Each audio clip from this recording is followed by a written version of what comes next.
Fourth year के and मतलब 3-4 महीने बचे थे, तो उस टाइम पर मैंने जो टीएनसी की टेस्ट सीरीज है वो ले ली थी सर। और मैं डेली 2-3 जितना भी टाइम मिल पाता था मैं डेली टेस्ट देता था और क्वेश्चन प्रैक्टिस बहुत ज़्यादा करता था। तो इस तरीके से मेरे को नॉर्थ सेट 5 के अंदर 896 रैंक के साथ एम्स पढ़ना मिला था।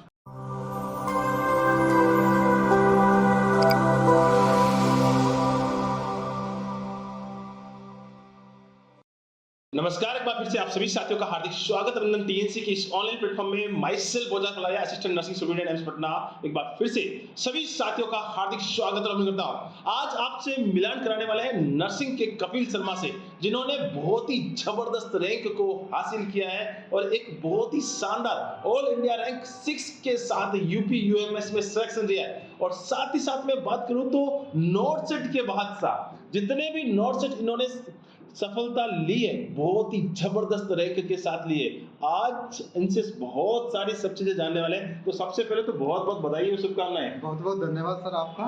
सबसे पहले जो आप स्वीट्स लेके आए हैं उस स्वीट से मैं शुरुआत करूंगा और मैं आपका मुंह मीठा करवाऊंगा, क्योंकि आज आपने अचानक पटना में एकदम विजिट किया और गुरुजी के आशीर्वाद लिया, तो बहुत बहुत बधाई और शुभकामनाएं। थैंक यू सर, बहुत बहुत धन्यवाद सर आपका। ये स्वीट्स के असली हकदार सर आप ही हो। बहुत ही खुशी होती है जब कोई बच्चा स्वीट्स खिलाने आता है और बहुत ही शानदार लगता है और बहुत अच्छा लगता है। तो आज इनसे बैठे सोच रहे हैं कि आज इनके एक्सपीरियंस का जो अनुभव है वो सारे बच्चों तक पहुंचाया जाए और बहुत सारे बच्चे इनके एक्सपीरियंस का फायदा उठाएं। शुरुआत करते हैं कि सबसे पहले कहाँ से हैं और पासिंग ईयर कौन सा रहा है और किस प्रकार से इन्होंने मेहनत की है। सर मेरा नाम कपिल शर्मा है और एक्चुअली मैं मथुरा से बिलोंग करता हूँ, लेकिन मैंने जो अपनी स्टडी की है वो स्टार्टिंग से ही राजस्थान से की है। मैंने अपनी 10th और 12th भरतपुर से की थी। उसके बाद मैंने नीट की प्रिपरेशन की और उसके बाद मैंने अपनी जो बीएससी नर्सिंग है वो एसएमएस मेडिकल कॉलेज जयपुर से की है। और मैं 2023 में पास आउट हूँ सर। और जून जुलाई के अप्रोक्स मैंने मतलब फोर्थ ईयर पास आउट किया था और 2 अगस्त को मेरा रजिस्ट्रेशन आया था फोर्थ ईयर का। और उसके बाद जो नॉर्थ सेट था 17 सितंबर प्री था। उसके बाद अप्रोक्स 5 अक्टूबर के आसपास मेंस था, उसमें मैंने नॉर्थ सेट 5 को मैं अपने एम्स पटना को अचीव किया था। बहुत ही बढ़िया। और देखो कितना शानदार सा एक माहौल लग रहा है, बहुत ही शानदार बात। एक छोटा सा जर्नी 2023 में पास आउट होने के बाद फिर बच्चों को नीट की पढ़ाई कराते हैं, नीट की तैयारी करते हैं, खुद भी तैयारी करते हैं, लोगों को भी करवाते हैं और साथ ही साथ एसएमएस से पास आउट होने के बाद फिर खुद एक पहला एग्जाम देते हैं और उसमें भी इतनी शानदार रैंक हासिल करते हैं और पहला अचीवमेंट आपने एम्स पटना लिया। बहुत ही बढ़िया और बहुत ही अच्छी ज्वाइनिंग मेरे एम्स में है, तो मैं बहुत ही मुझे खुशी होती है और बहुत ही मजा आता है। बहुत दिनों से मिलने का इंतजार था और आज वो खुशी पूरी मुझे भी बहुत ही खुशी हुई है। तो मैं सबसे पहले ये चीजें आपसे जानना चाहता हूँ कि नॉर्थ सेट 5.0 आपने दिया, क्या नेक्स्ट नॉर्थ सेट जो 6 आया था उसमें आपने ट्राई नहीं किया क्या? यस सर, मैंने नॉर्थ सेट 6 भी दिया था और मेरी नॉर्थ सेट 6 में 585 ऑल इंडिया रैंक थी, जिसमें मेरे को दिल्ली एम्स चाहिए था वो, क्योंकि मैं यूआर कैटेगरी से बिलोंग करता था तो वो मुझे नहीं मिला था। उसके बाद मैंने यूपी यूएमएस दिया है और यूपी यूएमएस में मेरी ऑल इंडिया रैंक 6 है। मैंने 3 ही एग्जाम दिए सर और तीनों एग्जाम में मैं सेलेक्टेड हूँ, नॉर्थ सेट 5, नॉर्थ सेट 6 और यूपी यूएमएस, और मे भी ईएसआईसी में भी अच्छा स्कोर करने वाले बहुत ही जबरदस्त बात है। और पहली बात इन्होंने मेरे से पिछली बार ये बात हुई थी फोन पे, तो मैंने बोला यार कब मिलने आ रहा है, बोला सर एक अच्छी रैंक लेके मैं आपके साथ मिलने आ रहा हूं। और वो आज all India rank 6 UP UMS इनके घर से बिल्कुल नजदीक में है और बिल्कुल हर बच्चा चाहता है कि मैं घर के नजदीक जाऊं। और इन्होंने जो नॉर्थ सेट 6 दिया था उसमें भी एक बहुत ही जबरदस्त रैंक लेके आए थे। लेकिन बहुत ही शानदार बात मैं ये बोलूंगा, बहुत ही अच्छी बात है कि मुझे सिर्फ एम्स दिल्ली चाहिए था और वो यूआर कैटेगरी में बॉयज, आपको पता है कि कितना बड़ा मुश्किल काम है 80-20, उसमें उन्होंने छोड़ दिया कि भाई मुझे दिल्ली नहीं मिल रहा तो मुझे नहीं जाना कहीं पे, और वो सीट वैकेंट की और उसके बाद यूपी यूएमएस में 6 रैंक लेके दिखा दिया कि हाँ बहुत ही बड़ा अचीवमेंट कैसा है। अब थोड़ा सा मैं आपकी जर्नी के बारे में बात करना चाहता हूँ। जब आप पास हुए थे 2023 में एसएमएस से, क्या आप प्लान बनाया कि यार मुझे, जैसे बच्चे इस समय बहुत सारे बच्चे आपको देख पा रहे हैं कि यार ऐसा क्या किया कि इतनी सारी रैंकों पे रैंकें आ रही है, तो किस प्रकार से आपने सोच लिया, क्या प्लानिंग की थी कि फर्स्ट ईयर सेकंड ईयर से प्लानिंग कर दी या थर्ड ईयर फोर्थ ईयर से प्लानिंग कर दी? सर एक्चुअली फर्स्ट ईयर और सेकंड ईयर में तो इतना नहीं पता था, लेकिन थर्ड ईयर में हम बहुत अच्छे से जान चुके थे कि यदि कंपटीशन में जाना है तो अभी से तैयारी करनी पड़ेगी। तो थर्ड ईयर में हमने जो मेन सब्जेक्ट होती हैं थर्ड ईयर की, लाइक MSN, साइकेट्रिक और पीडियाट्रिक वगैरह, ये सब अपन ने थर्ड ईयर में ही कंप्लीट कर दी थी। और जो सर फर्स्ट ईयर और सेकंड ईयर की भी जो सब्जेक्ट थी उनको भी हमने साथ साथ लिया था। तो first year, second year, third year approx third year के एंड तक अपन ने खत्म कर दी थी। उसके बाद सर फोर्थ ईयर की जो सब्जेक्ट थी लाइक गायनी थी, तो उसको हमने फोर्थ ईयर में कंप्लीट किया था। और फोर्थ ईयर में कंप्लीट करने के बाद मेरी जो थ्योरी थी वो पूरी कंप्लीट हो चुकी थी। लाइक जब मेरा एग्जाम फोर्थ ईयर का खत्म हुआ था तो उस टाइम तक मेरा पूरा जो थ्योरी पोर्शन था वो पूरा मैंने खत्म कर दिया था। सर उसके बाद मैंने क्वेश्चन प्रैक्टिस स्टार्ट की थी। एक्चुअली मैं उससे पहले भी थोड़ी बहुत क्वेश्चन प्रैक्टिस करता था, लेकिन मैंने TNC की टेस्ट सीरीज ले ली थी फोर्थ ईयर के एंड, मतलब 3-4 महीने बचे थे। तो उस टाइम पर मैंने जो TNC की टेस्ट सीरीज है वो ले ली थी सर। और मैं डेली 2-3 जितना भी टाइम मिल पाता था मैं डेली टेस्ट देता था और क्वेश्चन प्रैक्टिस बहुत ज़्यादा करता था। तो लगातार मैं क्वेश्चन प्रैक्टिस करता रहा। तो इस तरीके से मेरे को नॉर्थ सेट 5 के अंदर 896 रैंक के साथ एम्स पढ़ना मिला था। ओके, अब एक बात मेरे थोड़े दिमाग में ये लगता है कि यार एक जयपुर में रहने वाला बच्चा, जयपुर में रहने वाला की क्या, वैसे राजस्थान के बच्चे सारे बच्चों की मैं बोलूँगी बहुत अच्छी, बच्चे बहुत एडवांस है वहाँ के। बच्चे को लगता है कि यार नहीं मैं थर्ड ईयर में हूँ, फोर्थ ईयर में मुझे कोचिंग कर लेनी चाहिए। और अमूमन बच्चे वहाँ पे थर्ड ईयर फोर्थ ईयर में कोचिंग में चले जाते हैं और कोचिंग करते हैं, थर्ड ईयर से ही कोचिंग शुरू कर देते हैं। क्या आपके दिमाग में नहीं आया कि मुझे मैं जाके थर्ड ईयर में कोई कोचिंग कर लूँ, या फिर आपको पता है जयपुर में तो कोचिंगों की भरमार है, बहुत सारी तो वहाँ पे आपके मन में नहीं आया कि यार मुझे सिर्फ पटना, इतना दूर बैठ के आप पटना पे आ रहे हैं, सोच रहे हैं कि पटना के बारे में आपने सोचा, तो जयपुर में क्या प्लान किया आपने कहीं कोचिंग जाने का? सर एक्चुअली क्या था कि जो मुझे ये पता था कि मेरा थ्योरी पोर्शन कंप्लीट होना चाहिए, और वो ज़रूरी नहीं कि कोचिंग से ही मेरा थ्योरी पोर्शन कंप्लीट होगा। तो मैं जैसे जो भी बुक्स वगैरह होती थी मेरी थर्ड ईयर फोर्थ ईयर में, तो उनसे मैं अपना थ्योरी पोर्शन कंप्लीट करता था। और बाकी जो यूट्यूब पर जो TNC की क्लासेस आती थी उनसे मैं जो भी मेरे को टॉपिक में लाइक जैसे प्रॉब्लम आती थी, जो टॉपिक टफ लगता था, तो मैं जो भी TNC की यूट्यूब चैनल है उनसे मैं तैयारी करता रहता था, उनसे देख लेता था उन टॉपिक्स को। तो मेरी थ्योरी इस तरीके से बहुत अच्छी हो गई थी। मुझे लगा नहीं था, जब मेरी फोर्थ ईयर कंप्लीट होने पर आई तो मुझे नहीं लगा था कि मुझे किसी भी कोचिंग की रिक्वायरमेंट है, लेकिन मैंने TNC की टेस्ट सीरीज की बहुत रिक्वायरमेंट थी। तो मुझे कहीं से बस क्वेश्चन का एक बैंक चाहिए था, जो मैंने TNC को चुना था। क्योंकि हर बच्चा जानता है, नर्सिंग का हर बच्चा जानता है कि TNC से बढ़िया टेस्ट सीरीज कहीं पर नहीं मिल सकती।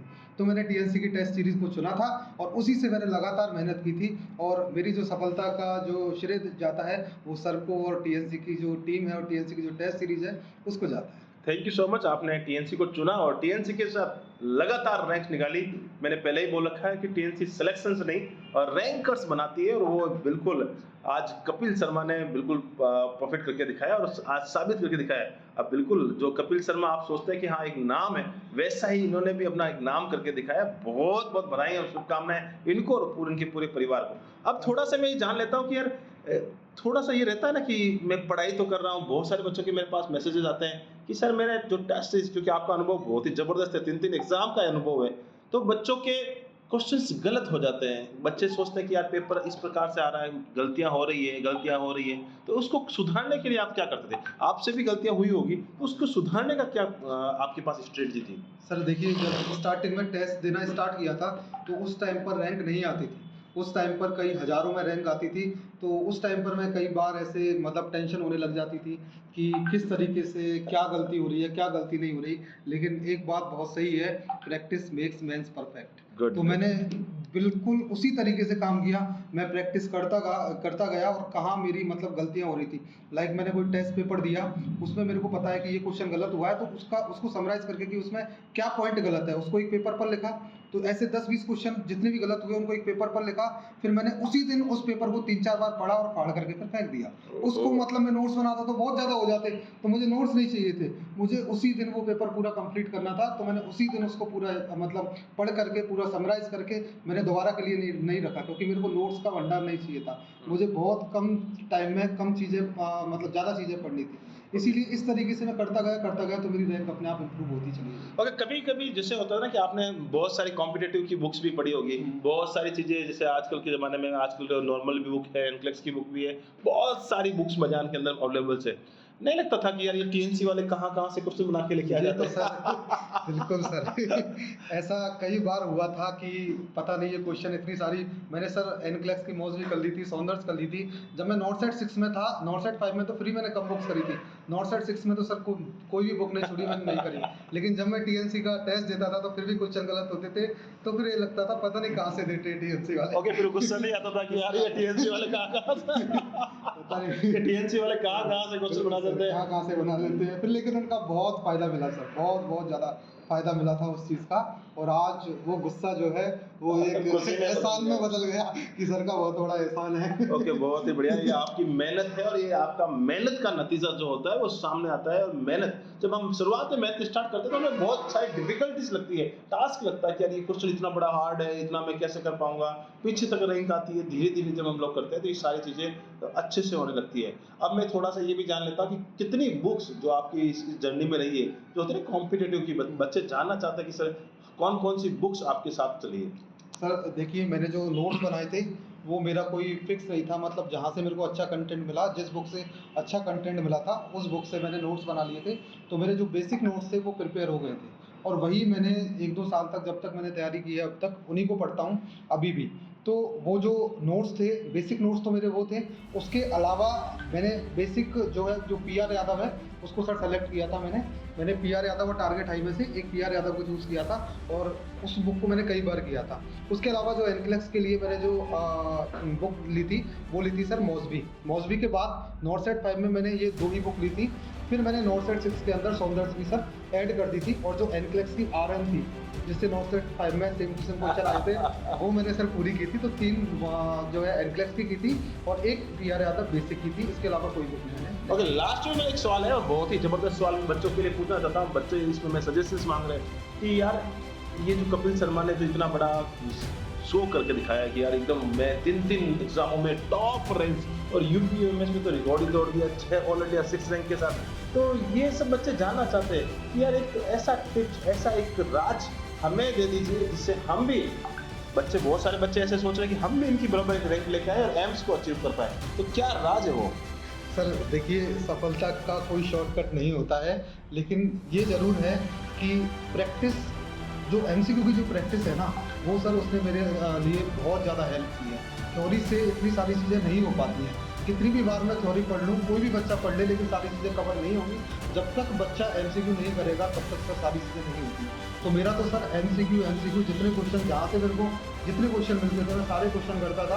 मैं मतलब, और मुझे पता लग जाता लाइक दैट सीपीआर से क्वेश्चन आते हैं, तो सीपीआर से क्वेश्चन आते हैं, फिक्स है सीपीआर से क्वेश्चन आता है, तो वहाँ से मुझे जहाँ से भी क्वेश्चन मिले सीपीआर के, तो सर मैं वो पूरा करता था। और जैसे मान लो कि सर जो बहुत माइनर सब्जेक्ट्स थी तो उन पे मैंने इतना ज़्यादा ध्यान नहीं दिया, वो मेरी टीएनसी की टेस्ट सीरीज से ही कवर हो गई। उनके कोई नोट्स मैंने आज तक नहीं बनाए हैं, वो मेरी सारी टीएनसी की टेस्ट सीरीज से ही कंप्लीट हुई। ओके, बहुत ही जबरदस्त एक परफॉर्मेंस आपके सामने पेश किया है और बहुत ही शानदार स्ट्रेटजी आपको दे दिया कि भाई कितना भी पढ़ लिया जाए लेकिन प्रैक्टिस तो आपको करनी पड़ेगी, और सबसे ज्यादा, जितनी ज्यादा प्रैक्टिस उतना ज्यादा परफेक्ट रैंक, और आप भी ऑल इंडिया रैंकर्स बन सकते हैं। तो इस इंटरव्यू के सेशंस को अटेंड किया, मिठाई खिलाने के लिए धन्यवाद, और आप टीएनसी के ऑफिस में आए उसके लिए भी बहुत बहुत धन्यवाद। आप ऐसे ही हमेशा अपना नाम, अपने माता पिता का नाम और अपनी सोसाइटी का नाम, जिस धरती से आते हैं कृष्ण कन्हैया की धरती का नाम, हमेशा रोशन करते रहे। जय हिंद, जय भारत, वंदे मातरम। Thank you so much. Thank you.